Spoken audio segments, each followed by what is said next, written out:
The crystal chandelier above the dining table cast fractured light across my mother's disapproving face. I kept my eyes on my plate, pushing roasted vegetables around with my fork, while conversation swirled around me like I wasn't even there. 26 years of being invisible had taught me the art of fading into expensive wallpaper. "Natalia, darling, you simply must try the caviar Roman sent over," my mother Svetlana gushed, her manicured fingers gesturing toward the obscenely expensive appetizer.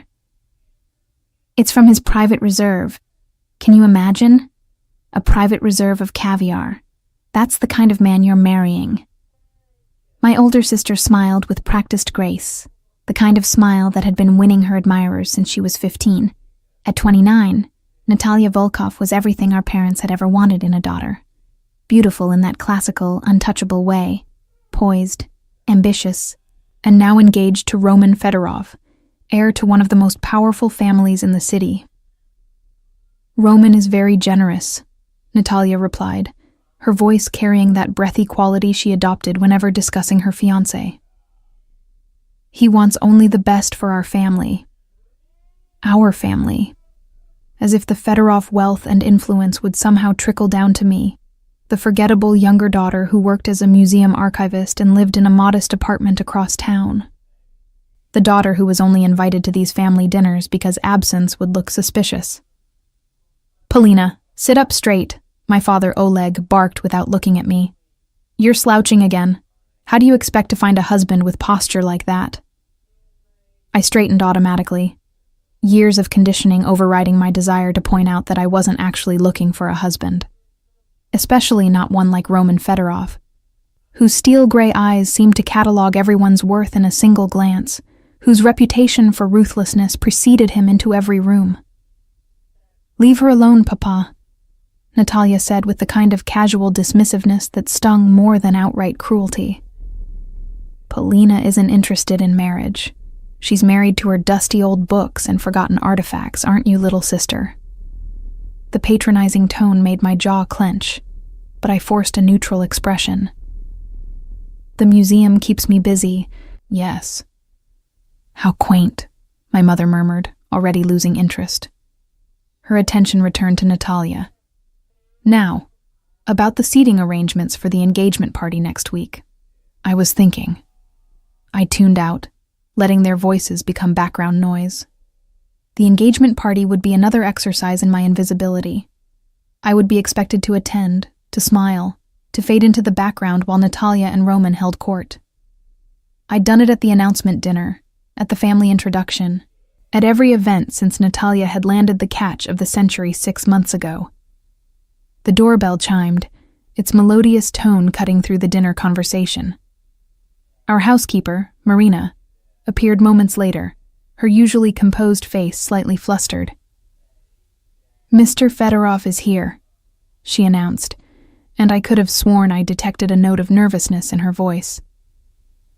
"He asked to speak with the family." My mother's face lit up like she'd just won the lottery. "Roman. How wonderful."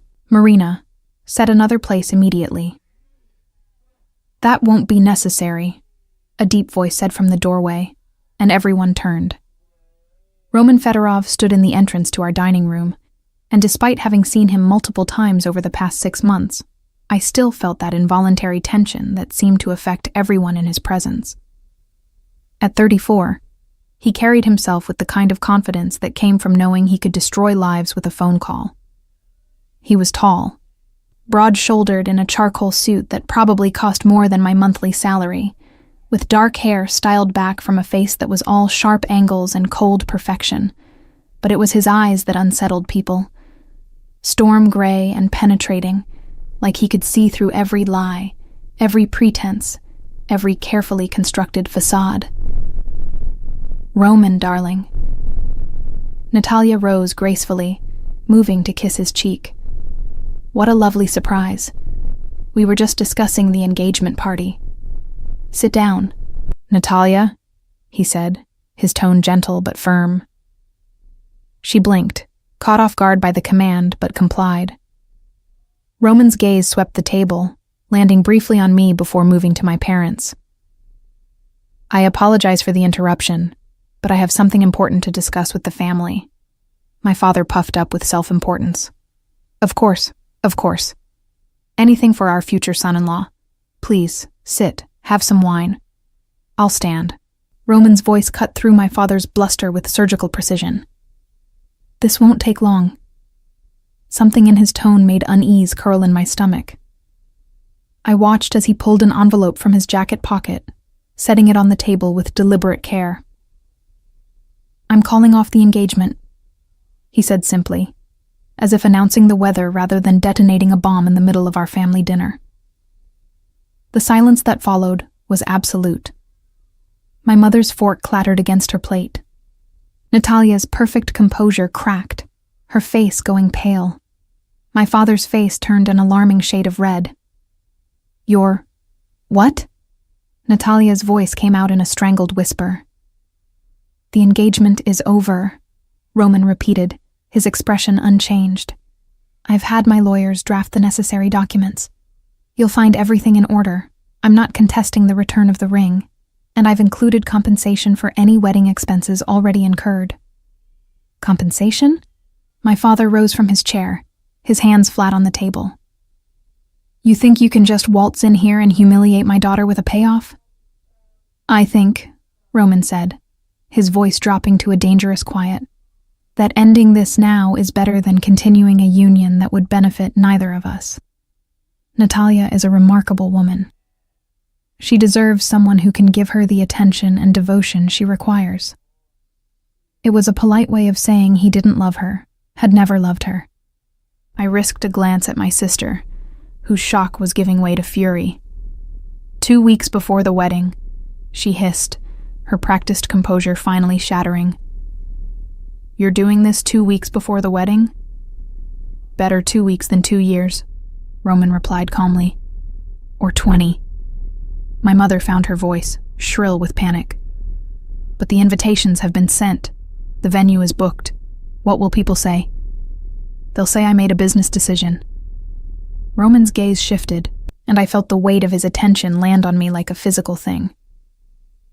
Which brings me to the second reason I'm here. My heart stuttered. Why was he looking at me? Polina.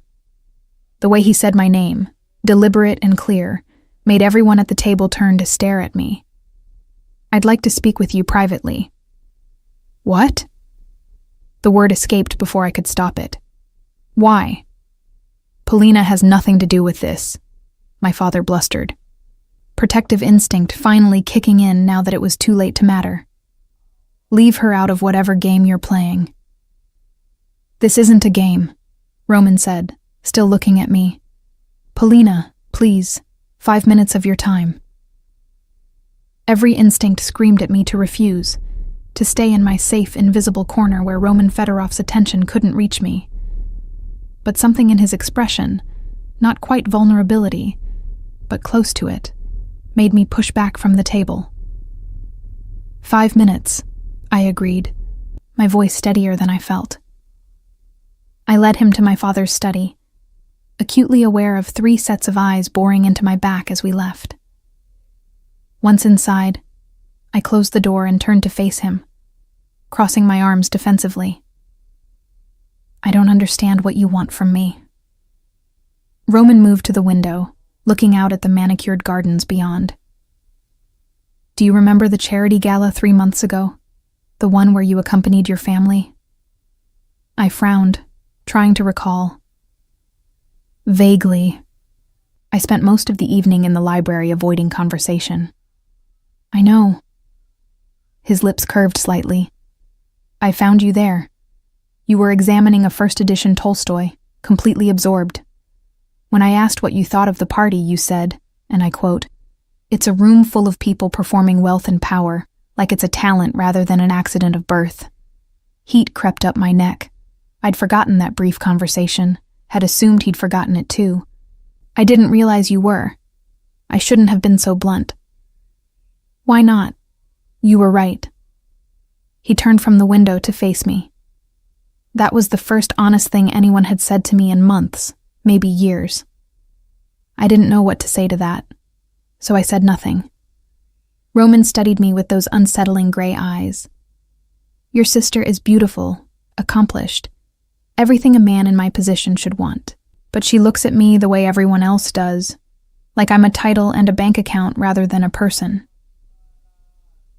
And that surprises you? I couldn't help the edge in my voice. You chose her precisely because she fit the role. Trophy wife for a powerful man.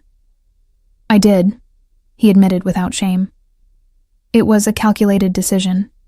Natalia's family connections, her social standing, her willingness to play the part. It all made sense on paper. Then why call it off? Because 3 months ago, I met someone who called a room full of the city's elite performers. Someone who didn't simper or flatter or treat me like I was doing her a favor by breathing the same air. His gaze intensified. Someone who saw through the performance to the truth underneath. My breath caught. Roman. I have a proposition for you, Polina. He pulled another envelope from his jacket, setting it on my father's desk. A contract marriage, 2 years. You would be my wife in name, help me maintain certain business alliances that require a stable family image, attend necessary social functions. In exchange, you'd have complete financial security, freedom to pursue your work, and at the end of 2 years, a settlement that would make you independently wealthy. I stared at him, certain I'd misheard. You're insane. I'm practical. He gestured to the envelope. Read it. My lawyers have outlined everything. Separate bedrooms, no expectations of intimacy, complete discretion.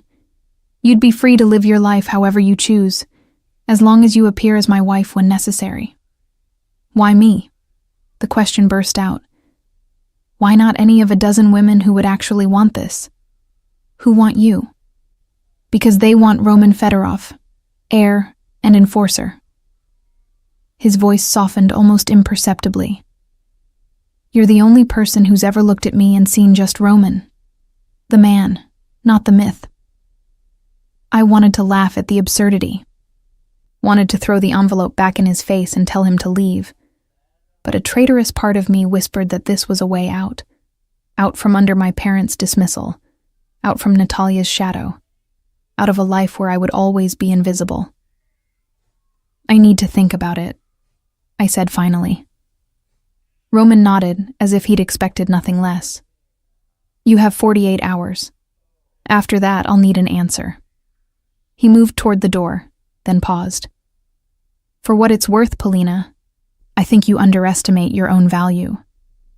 You've spent so long being overlooked that you've started to believe you deserve it. After he left, I stood alone in my father's study, staring at the envelope on the desk. From the dining room, I could hear raised voices, my mother's hysteria, Natalia's fury, my father's blustering outrage. I picked up the envelope, feeling the weight of it in my hands. Inside was either my liberation or my destruction, perhaps both. The choice, for once, was entirely mine. I didn't return to the dining room after Roman left. Instead, I slipped out through the garden entrance, clutching the envelope against my chest like a shield as I walked the 12 blocks to my apartment in the cooling evening air. My phone buzzed incessantly. My mother, my father, Natalia, but I silenced it without reading their messages. My studio apartment was modest, a converted loft above an antique bookstore that smelled perpetually of old paper and dust. It was mine, paid for with my own salary, decorated with my own choices. For the first time since Roman had dropped his bombshell proposal, I could breathe. I made tea with shaking hands and settled onto my worn couch, finally opening the envelope. The contract was professionally drafted, dense with legal language that I struggled to parse. But the essential terms were clear enough. A marriage in name only, duration of 2 years. I would receive a monthly allowance of $50,000, more money than I currently made in a year. I would maintain a separate bedroom in Roman's penthouse. I would attend required social and business functions as his wife. In exchange, at the end of 2 years, I would receive a settlement of $5 million and complete freedom to pursue any life I chose. There were clauses about discretion, about public behavior, about the handling of personal matters. But nowhere in the document did I see requirements for affection, for intimacy, for anything resembling an actual marriage. It was a business transaction. Clean, clear, transactional. The question was whether I was willing to sell 2 years of my life for freedom. My phone rang again. This time it was Elena, my closest friend from university, and the one person who knew how suffocating my family could be. "Please tell me the rumors aren't true," she said, without preamble. "Please tell me Roman Fedorov didn't actually dump your sister at a family dinner." He did. I carried my tea to the window, looking out at the street below. It was spectacular. Holy shit. Elena paused. "Are you okay? I know you and Natalia aren't close, but still." He asked me to marry him instead. The silence on the other end stretched so long I thought the call had dropped. Then, "I'm sorry, what?" I explained the contract, the proposal, the impossible choice I was facing. Elena listened without interrupting, which was how I knew she understood the gravity of the situation. "So, let me get this straight," she said finally. "Roman Fedorov, the Roman Fedorov, wants to marry you. Not your perfect sister, but you, in a 2-year business arrangement that would make you independently wealthy. That's the summary, yes. And you're considering saying no because it's insane?" I suggested. "Because he's dangerous? Because marrying into that world, even temporarily, could destroy me?" "Or," Elena countered, "it could free you. Polina, you've been living in Natalia's shadow your whole life. Your parents treat you like an afterthought. You're brilliant and talented, and you're wasting away in a job that doesn't appreciate you, in a family that doesn't see you.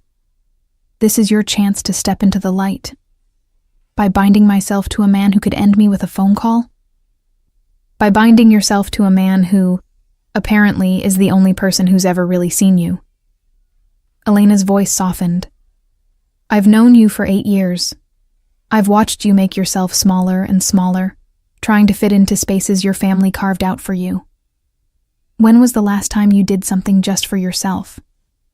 Something bold and terrifying and completely outside their expectations?" I didn't have an answer for that. 48 hours, Elena said. "Sleep on it. But Polina, don't let fear make this decision for you. You've been afraid of being seen your whole life. Maybe it's time to find out what happens when someone actually looks." After we hung up, I pulled out my laptop and did what I should have done months ago when Natalia first announced her engagement. I researched Roman Fedorov. The official story was easy to find. Heir to the Fedorov family business empire, which had tentacles in real estate, import, export, and various industries that operated in the gray areas of legality.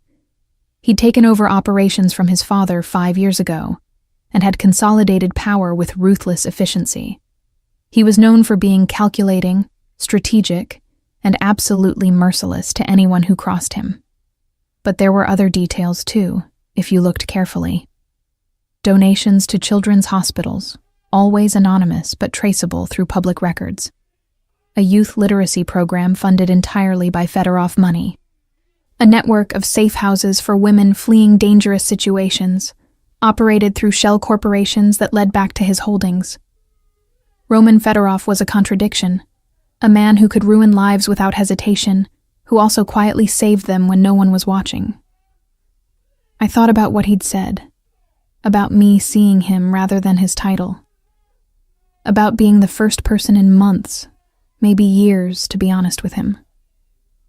And I thought about what Elena had said, about stepping into the light after a lifetime of shadows.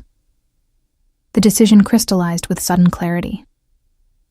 I had 48 hours, but I already knew my answer. The next morning, I called Roman's private number, which he'd included in the contract documents.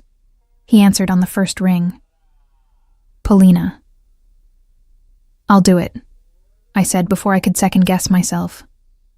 I'll marry you, but I have conditions. A pause. Then, I'm listening. I want continued employment at the museum. I'm not giving up my work, contract marriage or not. Agreed. I want my own space within whatever living arrangement we have. Not just a separate bedroom, but actual privacy. The penthouse has an entire wing that would be yours. I'll have it furnished to your specifications. And I wanted in writing that at the end of 2 years, we part ways cleanly. No strings, no obligations, no attempts to extend the arrangement. That was always the intention. His voice carried something that might have been satisfaction. Anything else? Yes. I took a breath. I want to know why, the real reason. Not the business explanation, not the strategic rationale. Why me, Roman? The silence this time was longer, weighted with consideration. When he spoke, his voice was quieter, almost vulnerable.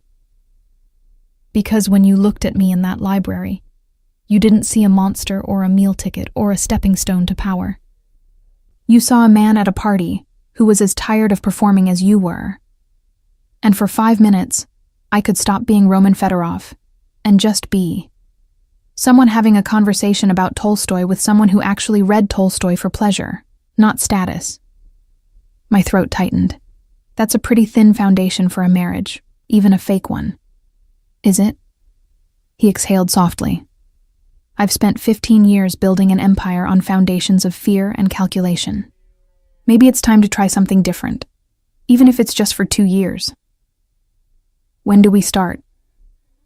I'll have Kirill, my lawyer, send over the final documents today. We can sign tomorrow, announce the engagement next week, marry within the month. He paused. I know this is fast. Fast is good, I interrupted. It means less time for second thoughts. Yours or mine? Both. His laugh was unexpected, genuine. Fair enough. Paulina, thank you for taking the risk. After I hung up, I stood in my apartment, looking around at my small, safe life. In a few weeks, none of this would exist. I would be Polina Fedorova, wife to one of the most dangerous men in the city. The thought should have terrified me. Instead, I felt something strange and unfamiliar unfurling in my chest. It felt like possibility. The scandal, when it broke, was even more spectacular than I'd anticipated. Within hours of Roman's announcement, delivered via his publicist with clinical precision, social media exploded. Natalia Volkov's name trended alongside Roman Fedorov's, with speculation ranging from infidelity to secret scandals to business betrayals. And then came the second announcement, delivered just as the first was reaching fever pitch. Roman Fedorov was engaged to Polina Volkov, younger sister of his former fiancé. The internet, as Elena would say, lost its collective mind. I avoided all media for the first 24 hours, but I couldn't avoid my family. They descended on my apartment like a plague, my mother leading the charge with Natalia close behind, and my father bringing up the rear with his outraged bluster. How dare you? My mother hissed the moment I opened the door. How dare you steal your sister's fiancé? I didn't steal anyone, I said, blocking their entry to my apartment. Roman made his own choices. Choices? Natalia's perfect composure was gone, replaced by raw fury. You went behind my back, seduced him, undermined me. I had one conversation with him, I interrupted, 3 months ago, about Tolstoy. That's it. And that was enough for him to throw me over? Natalia's laugh was bitter. What did you do, Polina? What lies did you tell him about me? I told him nothing about you because we didn't discuss you. I felt my own anger rising, years of dismissal and condescension finally finding an outlet. Has it occurred to you that maybe Roman wanted someone who saw him as more than a wallet and a status symbol? My mother gasped. How dare you speak to your sister that way? How dare I?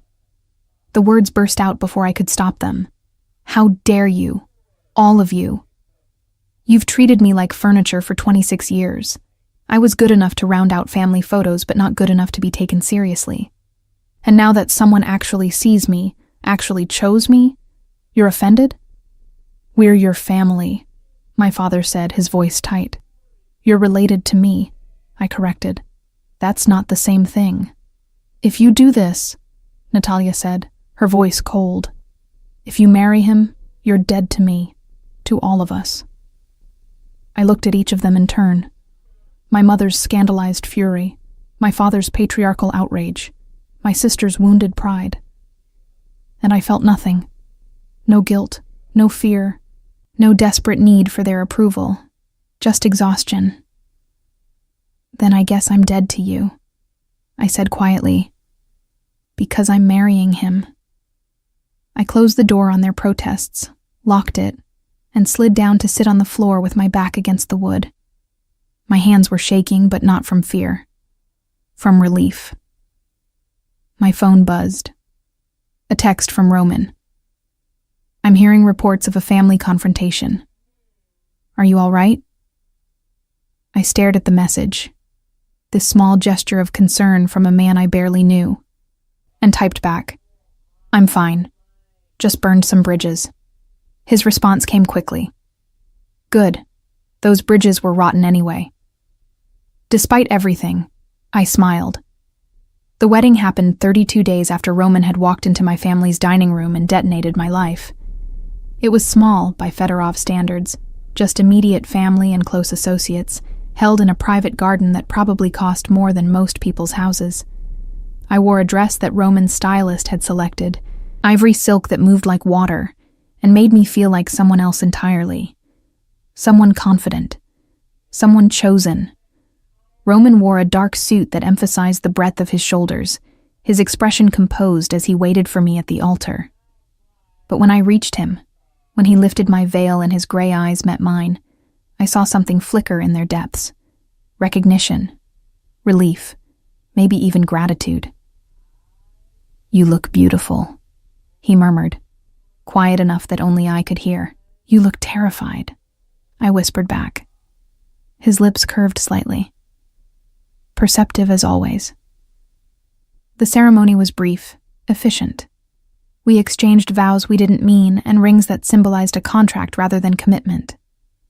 When the officiant pronounced us married, Roman's kiss was chaste, appropriate, completely without passion. It felt like a business merger being sealed with a handshake. And yet, when he took my hand to lead me back down the aisle, his grip was warm, solid, real. 2 years, he said under his breath. 2 years, I agreed. Neither of us mentioned that 2 years suddenly felt both impossibly long and terrifyingly short. The reception was held in the ballroom of Roman's, our penthouse, a space so opulent it made my parents' house look modest. I smiled through introductions to Roman's business associates, men with hard eyes and expensive suits who studied me like they were trying to calculate my worth. I met Kirill, Roman's lawyer, and apparently his closest friend, a lean man with sharp features and sharper intelligence, who shook my hand with genuine warmth. So you're the woman who made Roman cancel a society wedding with 2 weeks' notice, he said. I like you already. I'm not sure I did anything except exist, I replied. Sometimes that's enough. Kirill glanced at Roman, who was across the room in conversation with an older man I didn't recognize. He's been different since he met you. More human. Is that good or bad in your business? Depends on who you ask. Kirill's smile was cryptic. But I think it's good. Someone needs to remind him there's more to life than power and strategy. As the evening wore on, I found myself studying my new husband from across the room. He moved through the crowd with practiced ease, commanding attention without trying, radiating the kind of power that made people instinctively defer to him. But every so often, his gaze would find mine across the crowded room, and something in his expression would soften almost imperceptibly, like he was checking to make sure I was still there, still real. When the last guest finally left, and we were alone in the suddenly silent penthouse. Roman loosened his tie and turned to me. "Your wing is through there," he said, gesturing to the left side of the penthouse. "Mine is opposite. Everything's been set up according to your specifications. Kirill worked with the decorator to match your preferences." "Thank you." I hesitated. "This is strange, isn't it? Being married to someone you barely know?" "Strange," he agreed, "but not unwelcome." He moved closer, stopping at a respectful distance. "Polina, I know this isn't a real marriage. I know you agreed for your own reasons, and I respect that. But I want you to know, you're safe here. From me, from anyone. That's a promise." I believed him. "And you're safe from me too. From judgment, from expectations, from having to perform." Something shifted in his expression, a kind of relief so profound it was almost painful to witness. "Thank you." We stood there in the quiet penthouse, two strangers who had just promised each other 2 years of their lives, and I thought maybe Elena had been right. Maybe it was time to find out what happened when someone actually looked. The first month of married life established a rhythm that was both stranger and more comfortable than I'd anticipated. Roman kept to his side of the penthouse, I kept to mine, and we intersected mainly during the required public appearances that maintained the fiction of our marriage. But gradually, unconsciously, we began to orbit closer. It started with breakfast. Roman was an early riser, already dressed in his perfectly tailored suits by 6 a.m., reviewing documents over coffee in the penthouse's sprawling kitchen. I wasn't a morning person by nature, but the museum opened at 9, which meant I wandered into the kitchen around 7. The first morning I found him there, I'd frozen in the doorway, suddenly conscious of my sleep-rumpled appearance and ratty museum t-shirt. But he'd simply gestured to the coffee maker and returned to his reading, granting me the gift of being unremarkable. After a week, it became routine. I would make my coffee, he would finish his review of whatever crisis required his attention, and we would share the space in comfortable silence. Sometimes I brought a book. Sometimes he took phone calls in rapid Russian that I pretended not to understand. It was peaceful in a way I'd never experienced with another person. The shift happened on a rainy Wednesday, 3 weeks into our arrangement.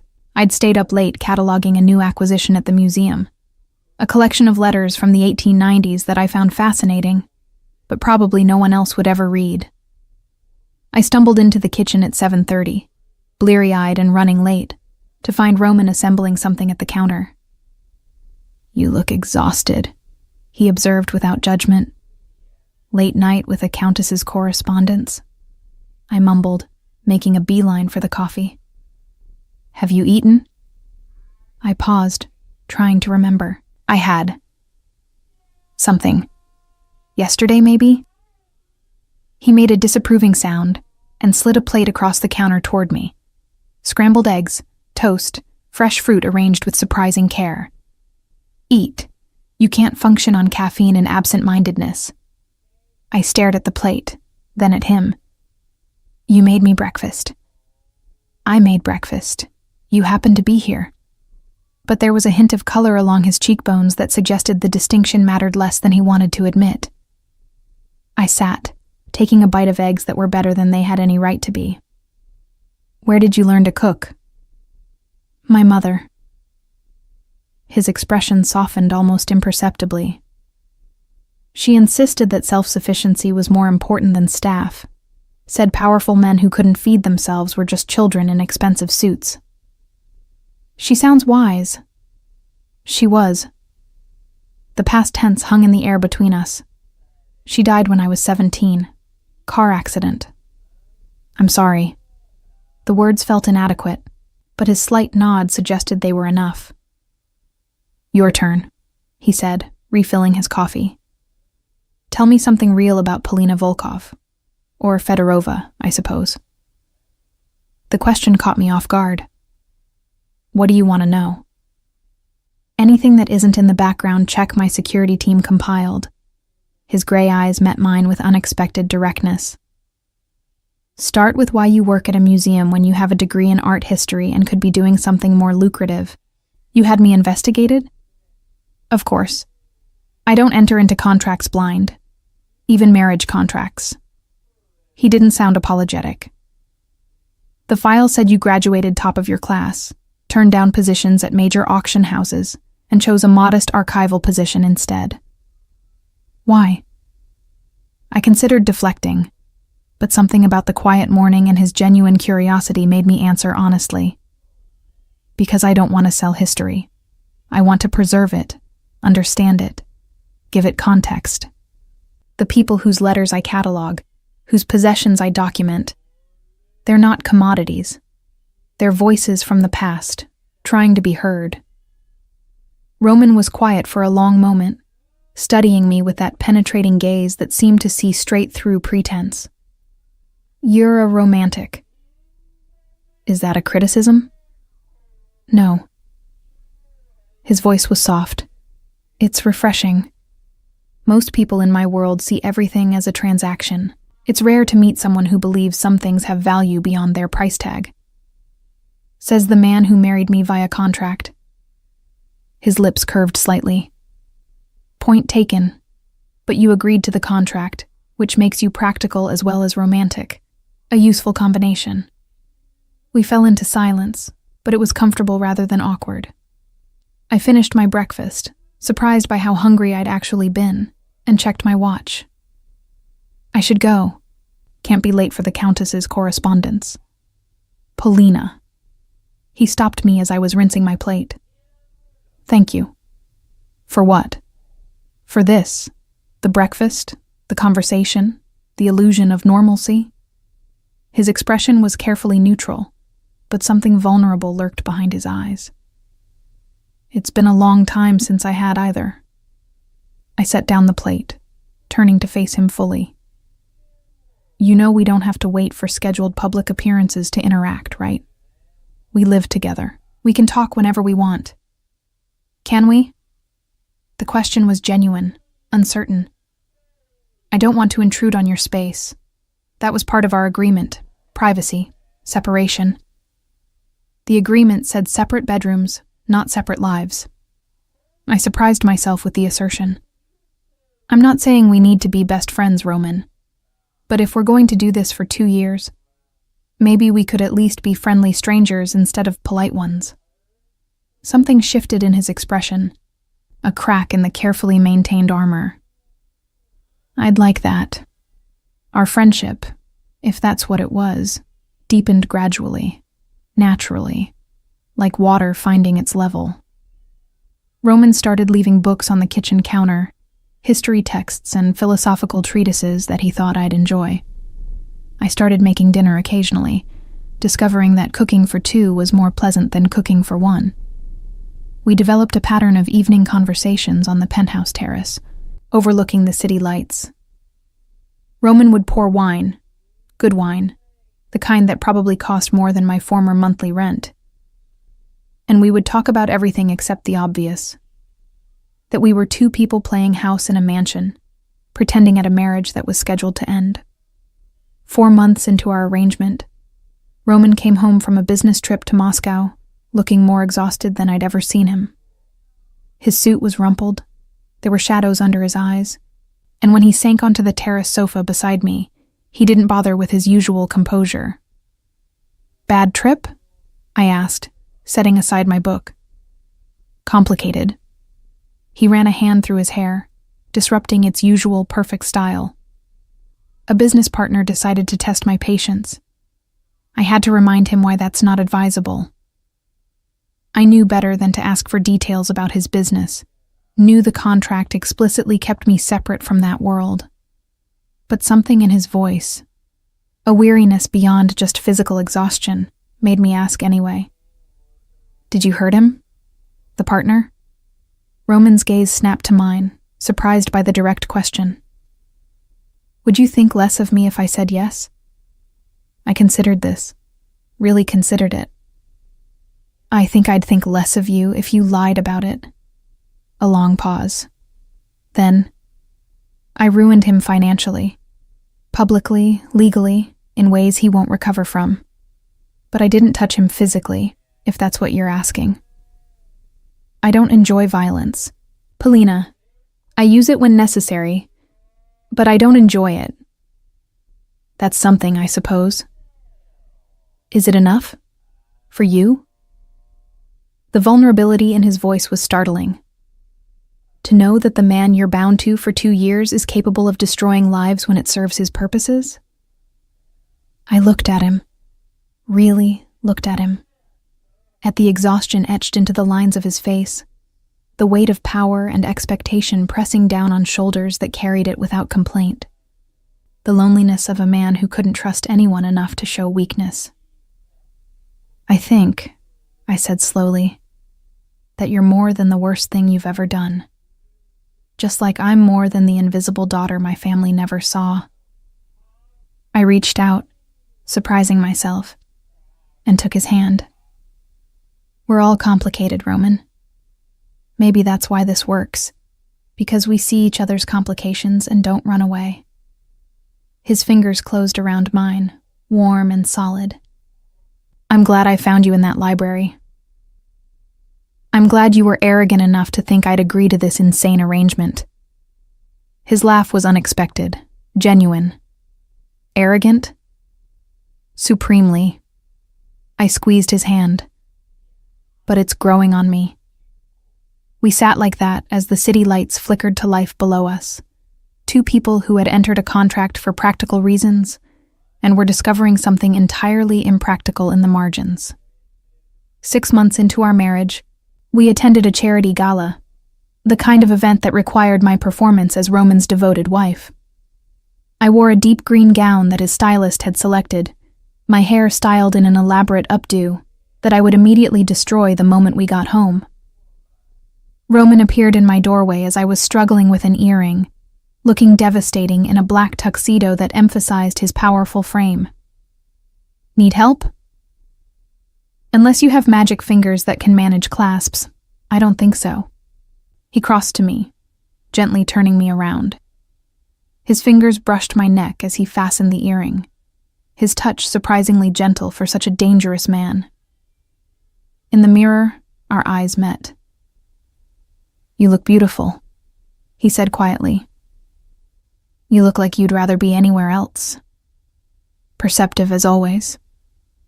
His hands lingered on my shoulders. I hate these events. All performance, no substance. Then why go? Because appearance matters in my world. Because powerful men who don't show their faces get speculation about weakness. He met my gaze in the mirror.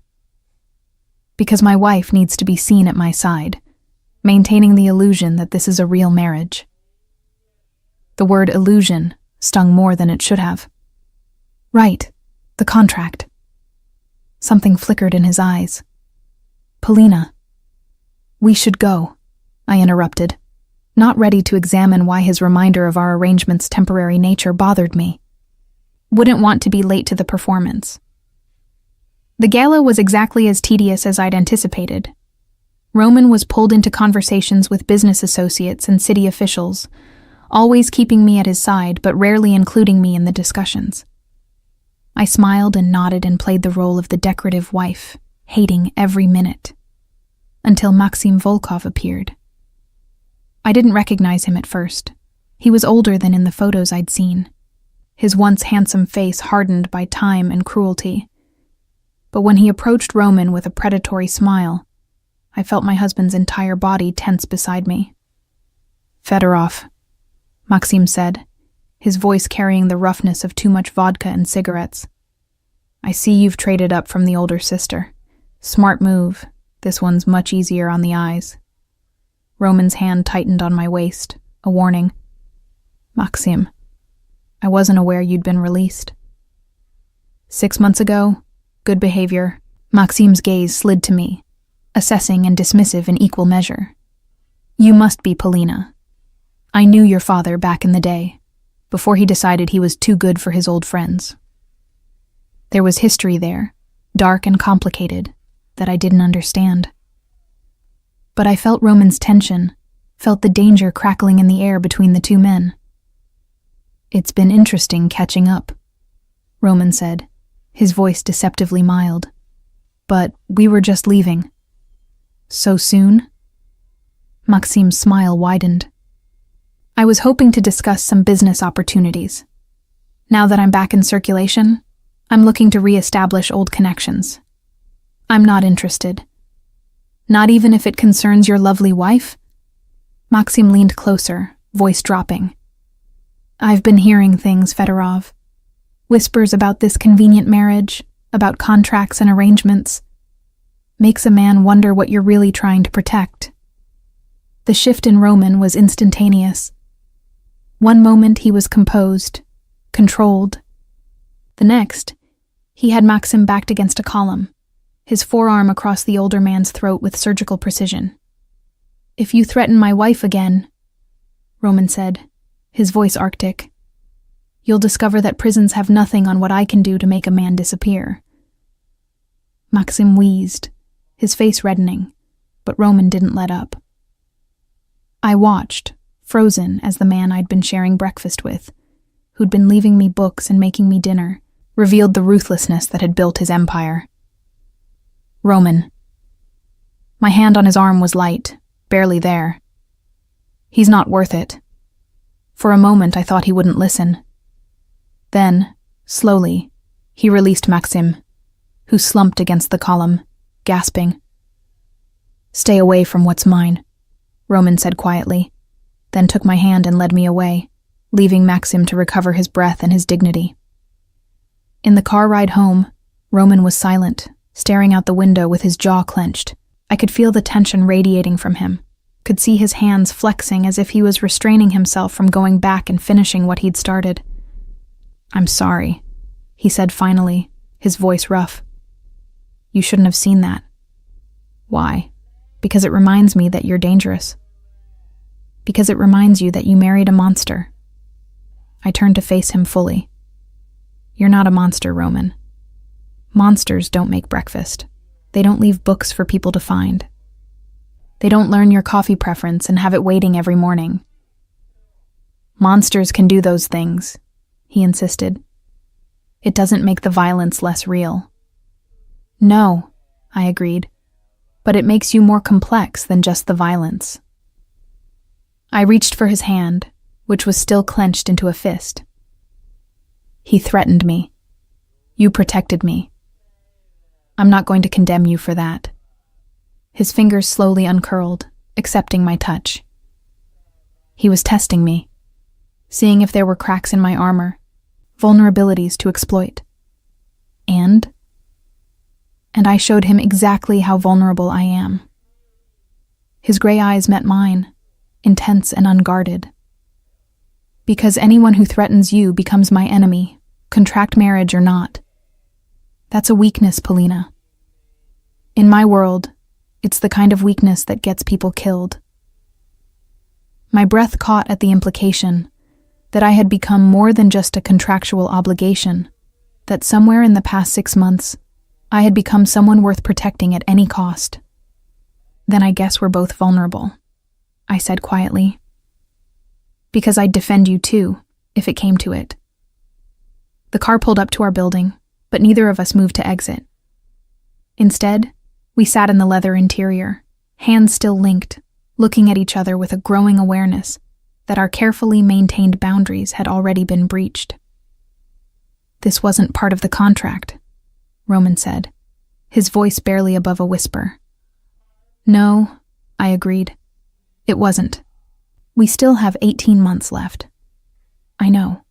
And at the end—" "We don't have to decide the end right now," I interrupted. "Can we just see what happens?" Roman raised our joined hands, pressing a kiss to my knuckles with surprising tenderness. "Yes, we can see what happens."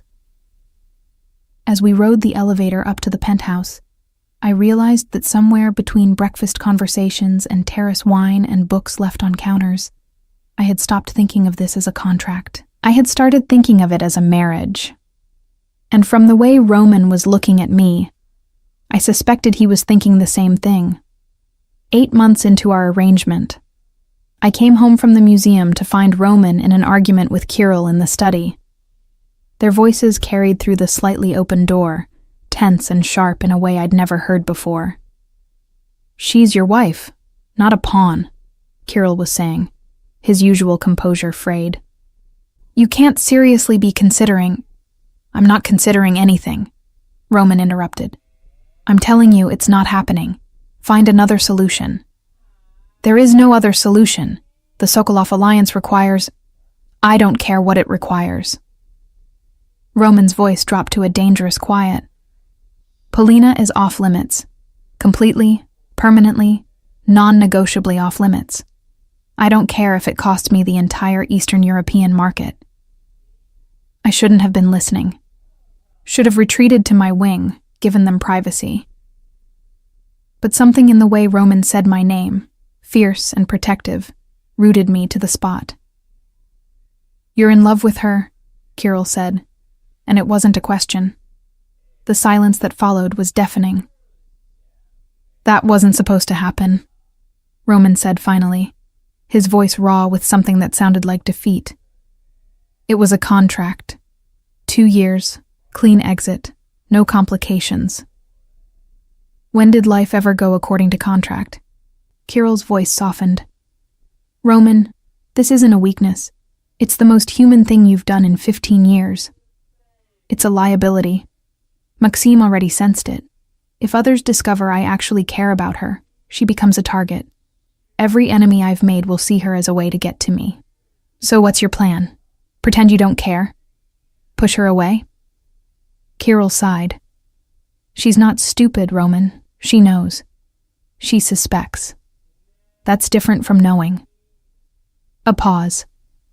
"We have 10 months left on the contract. After that, she's free. She gets her settlement, her independence, her life back. That was always the deal. And you? What do you get?" "I get the knowledge that she's safe, that she got out of my world before it destroyed her." I had heard enough. More than enough. I backed away from the door silently, retreating to my wing with my heart hammering against my ribs. Roman was in love with me, and he was planning to let me go anyway. I avoided him for 3 days, citing work at the museum and late cataloging projects that didn't actually exist. Roman didn't push, didn't question, just sent me brief texts checking that I was safe and had eaten. The care in those simple messages made everything worse. On the 4th day, I came home to find him in the kitchen at 7 p.m., an unusual time for him to be home. He was making dinner, pasta, from the smell of it, with wine already poured. "You've been avoiding me," he said without preamble as I set down my bag. "I've been busy." "You've been avoiding me," he repeated, turning from the stove to face me. "Polina, if I did something wrong, if I made you uncomfortable—" "I heard your conversation with Kirill." The words burst out before I could stop them. 4 days ago, about the Sokolov Alliance, about me being off limits, about... I faltered. Roman went very still. "About me being in love with you." Hearing him say it out loud stole my breath. "Yes." He turned back to the stove, adding sauce to pasta with mechanical precision. "Then you also heard that I'm planning to honor our contract. 2 years, clean exit. That hasn't changed." "Why not?" "Because that was the deal." His voice was controlled, careful. "You agreed to this arrangement with the understanding that it was temporary. I won't trap you in my world just because I caught feelings I wasn't supposed to have. What if I caught them too?" The question escaped before I could think better of it. Roman's hand stilled on the spatula. "What?" "What if somewhere between breakfast conversations and books on the counter and you threatening men who disrespected me, I stopped thinking of this as a contract?" I moved closer, forcing him to look at me. "What if I started thinking of you as Roman, my husband, instead of Roman Fedorov, the dangerous man I married for convenience?" His gray eyes searched mine, looking for deception or obligation or pity. You don't know what you're saying. I know exactly what I'm saying. I'm saying The words caught in my throat, terrifying and true. I'm saying I love you too, and I don't want to leave in 10 months. For a moment, he simply stared at me. Then he turned off the stove, crossed to me in 2 strides, and pulled me into his arms with a desperation that took my breath away. Say it again, he demanded, his voice rough against my hair. I love you. The words were easier the second time. I love your stupid early morning coffee routine and your terrible jokes about Russian literature and the way you leave me books like love letters. I love that you're dangerous and gentle in equal measure. I love... His mouth found mine, cutting off the litany. The kiss was nothing like the chaste press of lips at our wedding ceremony. This was hungry, desperate, the breaking of every careful boundary we'd maintained for 8 months. When we finally broke apart, both breathing hard, Roman rested his forehead against mine. I love you, he said, like a confession. I have for months. Maybe since that first conversation in the library, if I'm honest. You saw me, Polina. Really saw me. I couldn't not fall in love with you. Then why were you planning to let me go? Because I'm selfish enough to want you, but not selfish enough to trap you. His hands framed my face, thumbs stroking my cheekbones. My world is dangerous. The life I lead. It's violent, morally gray, full of enemies and consequences. I wanted to give you the choice to walk away from it. And if I choose to stay, then I will spend every day making sure you never regret it. His kiss was softer this time, tender. I will protect you with everything I have. I will love you with everything I am. And I will thank whatever force in the universe put you in that library the night I needed to be seen. I laughed against his mouth, giddy with relief and joy, and the terrifying exhilaration of being fully, completely seen. The universe or Tolstoy? Both. He smiled, that rare, genuine smile that transformed his face from coldly handsome to breathtaking. Definitely both. We didn't make it to dinner that night. Instead, we sat on the kitchen floor, backs against the cabinets, eating pasta straight from the pot, and drinking wine from the bottle like teenagers rather than adults playing at marriage. What happens now? I asked, my head on his shoulder. Do we renegotiate the contract? We burn the contract, Roman said firmly. No more expiration date. No more pretending this is temporary. If you stay because you want to, not because of legal obligations. And if I decide to leave? His arms tightened around me almost imperceptibly. Then I let you go, because I love you too much to cage you. He paused. But I will absolutely try to convince you to stay first. Noted. I tilted my head to look up at him. For the record, I'm not planning to leave, but I do have conditions. His eyebrow arched. Of course you do.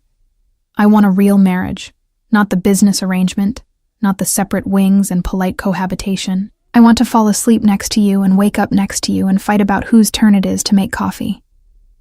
That's not a condition. That's a gift. His lips found my temple. What else? I want to know about your business. Not the violent parts, I don't need those details. But I want to understand what you do, who you are in that world. No more protection through ignorance. This time he hesitated. Polina, I'm not asking to be involved. I'm asking to know. There's a difference. I twisted to face him fully. You can't protect me from what I don't understand, and I can't really love you if I'm pretending half of who you are doesn't exist. It will change how you see me. Everything changes how we see people. That's called being in a relationship. I took his hand, lacing our fingers together. I know you're dangerous. I know you do things that would terrify most people. I'm choosing to love you anyway, but I need you to trust me enough to let me choose with full knowledge." Roman was quiet for a long moment, his thumb stroking over my knuckles. "All right. Tomorrow I'll introduce you to Kirill properly. He can explain the business operations, the legal and the less legal, and then you can decide if you still want to stay." "I'll still want to stay." "You sound certain." "I am." I squeezed his hand because I've already seen the worst of you, or what you think is the worst of you, and I'm still here. Whatever else there is, we'll handle it together. His kiss this time was achingly soft. "I don't deserve you." "Probably not." I smiled against his mouth. "Lucky for you, I don't care about what you deserve. I care about who you are when you think no one's looking. And that man, he's worth staying for." We stayed on the kitchen floor until the sky outside the windows began to lighten, talking about everything and nothing, making promises we intended to keep and plans we knew might change.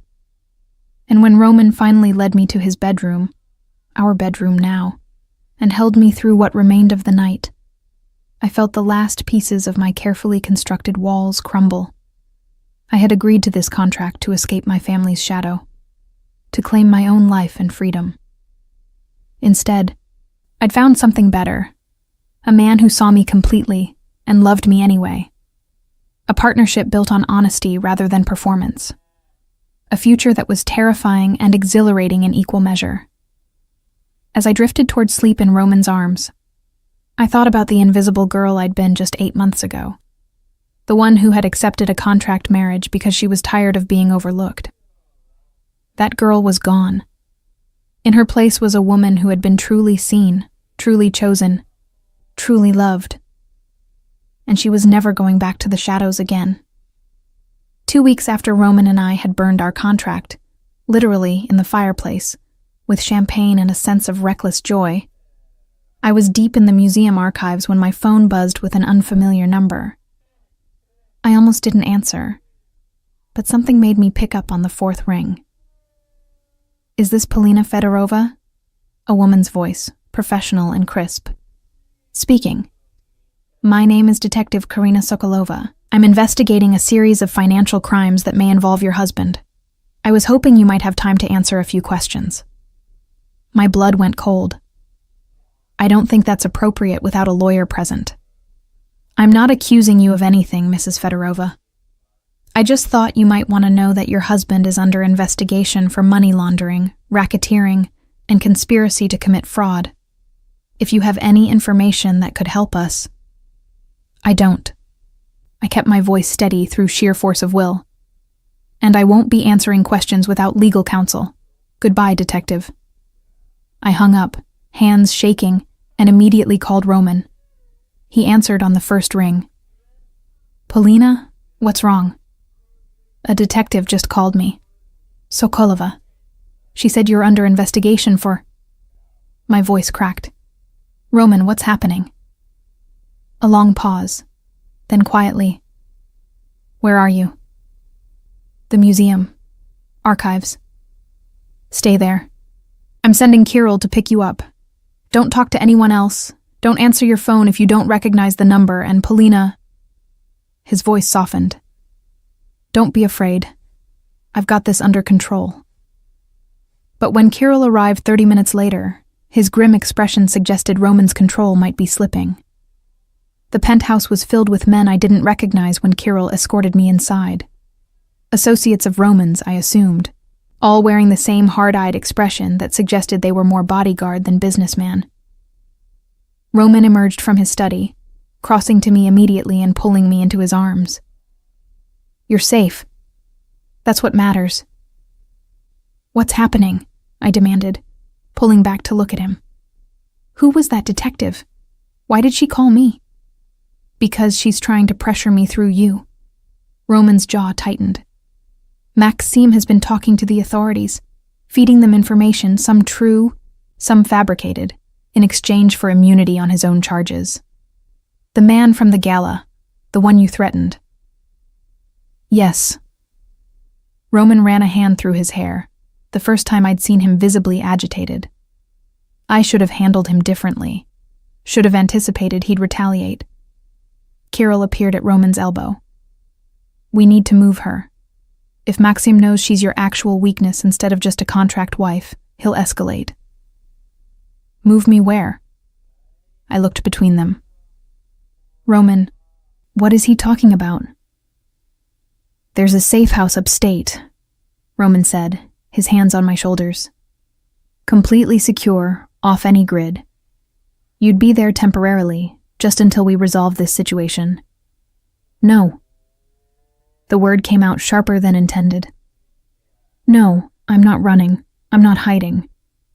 Polina, you promised me we'd handle things together. I held his gaze.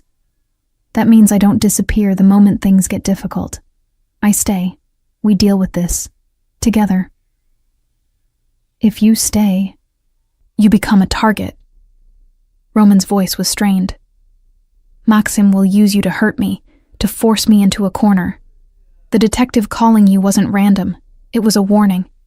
They know about you, about us, about what you mean to me. Good, I said fiercely.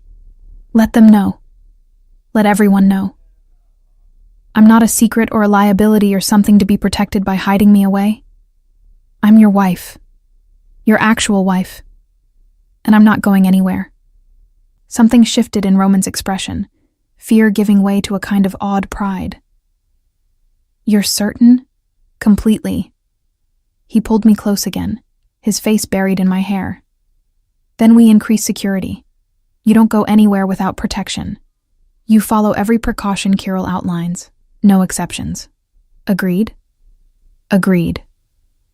What followed were 3 of the most tense weeks of my life. I couldn't go to the museum without a security detail. I couldn't meet Elena for coffee without clearing it with Roman's team first.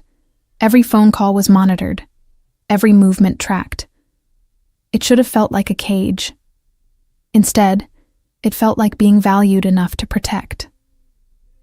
Roman was relentless in his preparation, calling in favors, shoring up alliances, building a legal defense that Kirill assured me was impenetrable.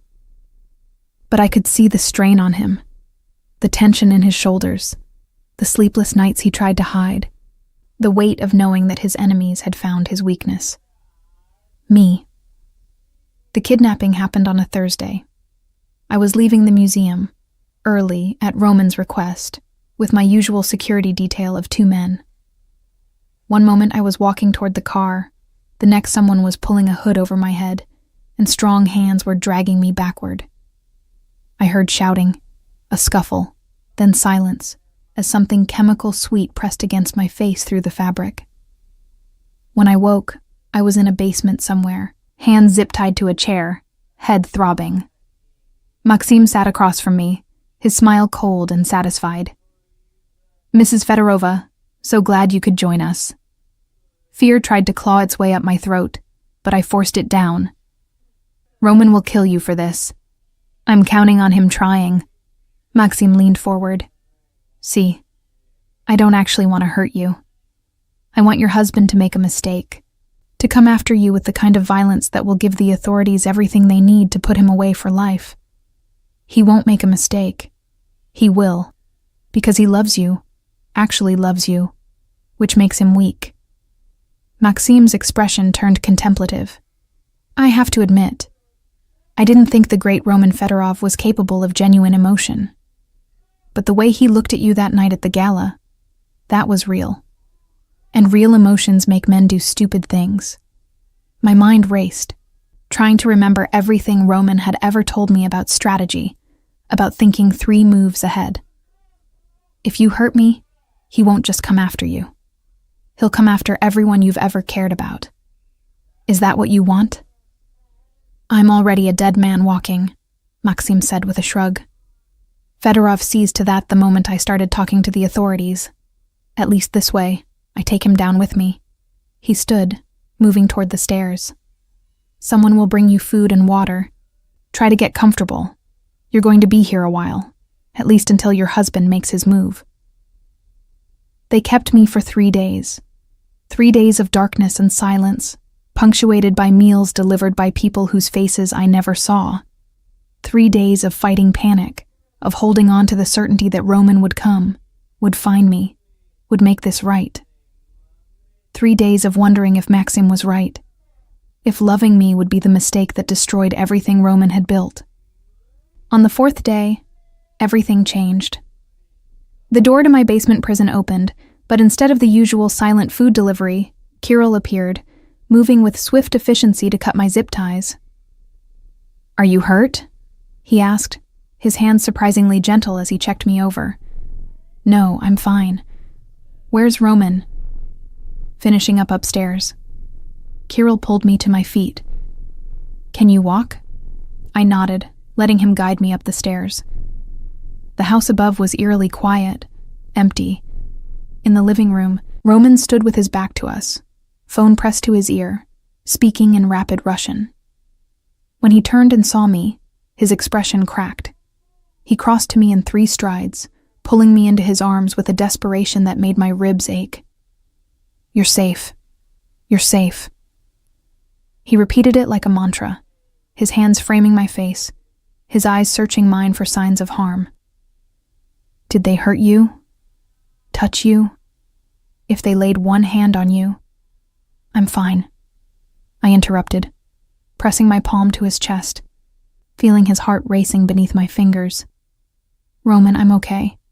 What happened? Where's Maxim?" "Gone." Roman's voice was flat, emotionless in a way that should have frightened me but didn't. I dismantled his entire operation in 72 hours, bought out his assets, turned his associates against him, destroyed every source of income and influence he had. He's bankrupt, blacklisted, and currently on a plane to a country with no extradition treaty, never to return. You didn't kill him. No. Roman's hands were still shaking as they cupped my face. Because you once said you love that I don't enjoy violence, that I use it when necessary but find other solutions when possible. So I found another solution. Kirill cleared his throat delicately. The authorities have also mysteriously lost interest in their investigation. Seems their primary witness has disappeared, and most of their evidence came from sources that are now questionable. You bought them off, I realized. I bought everyone who needed buying, buried everyone who needed burying, and made certain that no one will ever use you against me again. Roman's forehead pressed against mine. I swore I would protect you. I failed. You didn't fail. I'm here. I'm safe. You were taken from under my protection, held for 3 days, terrorized. And you got me back, I interrupted firmly. Without bloodshed, without giving Maxim what he wanted, without compromising everything you've built. Roman, you didn't fail. You won. Something in him broke then. He pulled me close, his face buried in my hair, his shoulders shaking with the kind of emotion he never allowed himself to show. I thought I'd lost you, he whispered. Thought I'd made you a target by loving you, by being selfish enough to ask you to stay in my world. I pulled back just enough to look at him. I chose to stay. I choose to keep staying, and I'll choose it every day for the rest of my life if you'll let me. His kiss was fierce, desperate, full of the fear he'd been holding at bay for 3 days. When we finally broke apart, both of us were crying. Him silently, me with great gulping sobs of relief and terror and overwhelming love. Marry me, he said against my lips. Really marry me. Not a contract, not an arrangement. Marry me because you love me and I love you, and I want to spend every day for the rest of my life making sure you know how valuable you are. I laughed through my tears. We're already married. That was a contract. This is a proposal. He kissed me again, softer. Polina Fedorova, will you marry me for real? No expiration date, no conditions, just you and me and whatever life we build together? Yes. The word was easy, effortless. Yes, absolutely yes. Kirill made a discreet coughing sound. Should I give you two a moment? Yes, Roman said, not taking his eyes off me. As Kirill left, Roman gathered me into his arms and carried me out of that house, away from the basement and the fear and the reminder of how fragile safety could be.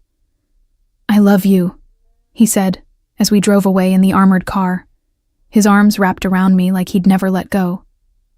I love you, and I swear on everything I have that I will spend the rest of my life making you feel safe. I already feel safe, I replied, burrowing into his warmth. Because I'm with you. And despite everything, the kidnapping, the danger, the reminder that loving a man like Roman would never be simple, I meant it. In his arms, even in his dangerous world, I was home. 3 years after Roman had walked into my family's dining room and proposed a contract marriage. We stood in the same private garden where we'd first exchanged vows. But this time, everything was different. This time, there were no business associates in the audience, no calculated guest list, no performance. Just close friends, Kirill and his wife, Elena and her partner, and a handful of people who knew us as Roman and Polina, rather than the Fedorovs. This time, I wore a dress I'd chosen myself, simple ivory silk that moved like water and made me feel like myself rather than someone else's vision of a bride.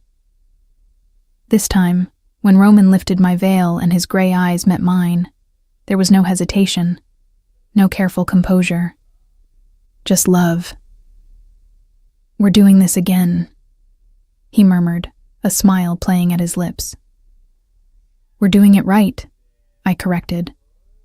The first time was a contract. This time is a choice. Best choice I ever made, he said, loud enough for our small gathering to hear, then kissed me before the officiant had even finished the ceremony. The reception was held in the penthouse, which had transformed over 3 years from a showplace of wealth into an actual home. My books lined the shelves alongside Roman's business texts. Photos of us, real candid moments, not posed shots, dotted the surfaces. The kitchen where we'd first started sharing breakfast had become the heart of our life together. To Polina, Kirill toasted, raising his glass. The woman who did the impossible, made Roman Fedorov human again. I was always human, Roman protested. Debatable, Kirill replied with a grin. But Polina brought out the best parts, the ones the rest of us thought were dead. Later, as the party wound down and our guests began to leave, Elena pulled me aside. You know your sister is here, right? She said quietly. Outside the building. She's been there for an hour. My stomach tightened. I hadn't spoken to Natalia in 3 years. Hadn't heard from any of my family since I'd closed the door on them. What does she want? I don't know, but maybe you should find out. I found Roman on the terrace, looking out at the city lights. Natalia's outside. His shoulders tensed. Do you want me to have security send her away? No. I slipped my hand into his. I want to see her, with you beside me. We rode the elevator down together, Roman's presence a solid comfort at my back. Natalia stood on the sidewalk, wrapped in a coat that had seen better days, looking smaller and older than I remembered. Polina. She straightened when she saw us. Can we talk? You have 5 minutes, Roman said, his voice cold. Please, I just need... Natalia's composure cracked. I'm sorry. I'm so sorry for how I treated you, for how we all treated you. You were invisible to us until you weren't, and by then it was too late. What do you want, Natalia? I kept my voice neutral, refusing to let old hurts resurface. Nothing. I want nothing. She laughed bitterly. I lost everything, you know. After Roman ended our engagement, I became a cautionary tale. The woman who couldn't keep the great Roman Fedorov. My social circle dried up, my prospects evaporated. I'm working retail now, living in a studio apartment, completely alone. And you thought I'd feel sorry for you? The words came out sharper than intended. No, I thought you deserved to know that you were right. Natalia's eyes glistened. You were right about everything. I did see Roman as a status symbol, as a wallet and a title, and it took losing him to realize I'd never actually seen the man, the way you did from the start. She looked at Roman then, really looked at him. You loved her even then, didn't you?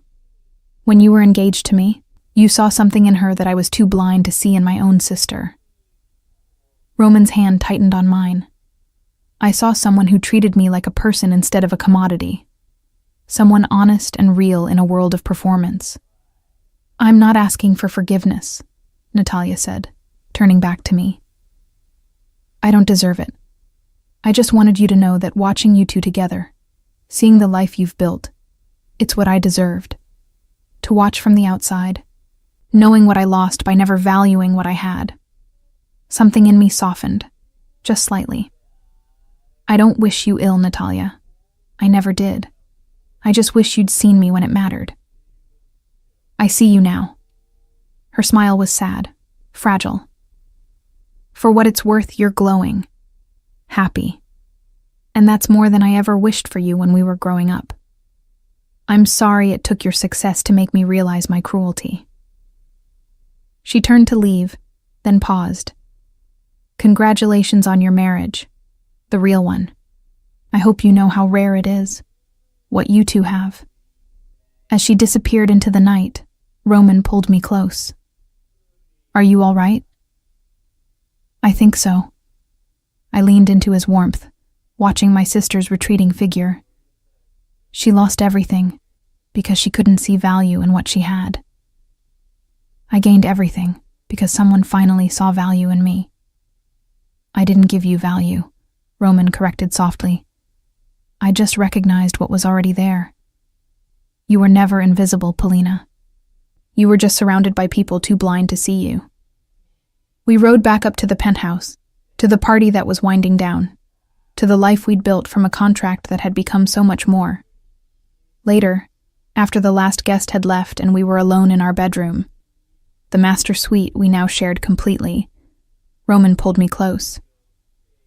Do you ever regret it? He asked, his fingers tracing patterns on my shoulder. Agreeing to that first contract? Binding yourself to me? Every day, I said, feeling him tense. Then I tilted my head to look at him, smiling. I regret that we wasted 6 months pretending we didn't care. I regret that I let fear keep me from seeing what we could be sooner. But the contract itself? Marrying you? Never. His exhale was relief and joy combined. I love you. I know. I kissed him softly. You've loved me since a library conversation about Tolstoy. You just took a while to admit it. Perceptive as always, it's why you married me. For my perceptiveness, among other things. His hands spanned my waist, pulling me closer.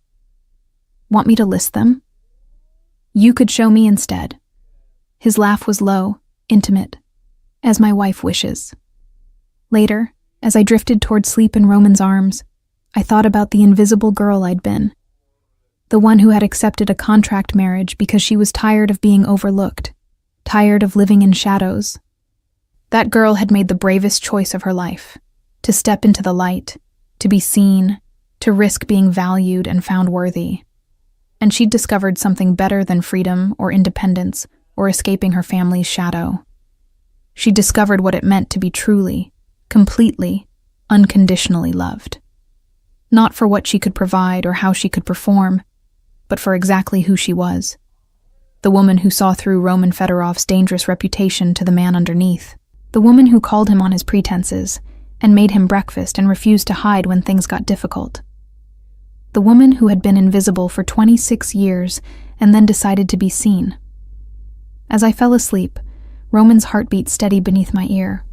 I smiled. Being seen, it turned out, was the only power I'd ever really needed, and I was never going back to the shadows again.